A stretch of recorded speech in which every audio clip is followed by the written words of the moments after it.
ప్రతిదానికి జీవితం ఉన్నట్టే మరణం కూడా అనివార్యం. కాకపోతే అంతిమంగా దాని ఎక్కడ ఎలాంటి గౌరవంతో సాగనంపుతారు అనేదే అసలు విషయం. ఇప్పుడు చూస్తున్న ఈ శ్మశానం కేవలం విమానాలకు కట్టిందే. ఇలాంటిదే ఈ ప్రపంచంలో ఇదొక్కటే.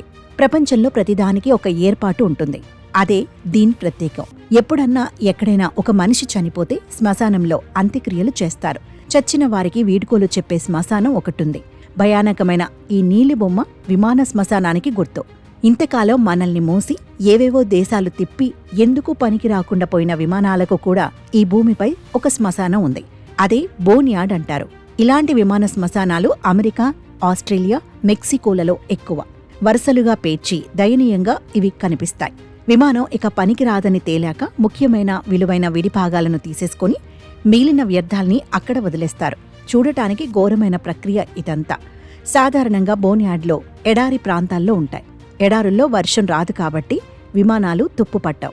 అక్కడికి వెళ్లి రెక్కలు, ఇతర భాగాలను తీసుకొచ్చి హోటళ్లు నిర్మించేవాళ్లు ఉన్నారు. ఈ ప్రపంచంలో ఇలా కొన్నింటిని చచ్చినా వదిలిపెట్టరు జనం. విమానాలు పాడై కూలిపోయినా మనుషుల ఆశలు ఏమాత్రం చావో. అందుకే చచ్చిన విమానాలను కూడా ఇక్కడ తగలబెడతారు. ప్రపంచంలో కొన్ని దేశాలకే విమాన శ్మశానాలు ఉన్నాయి.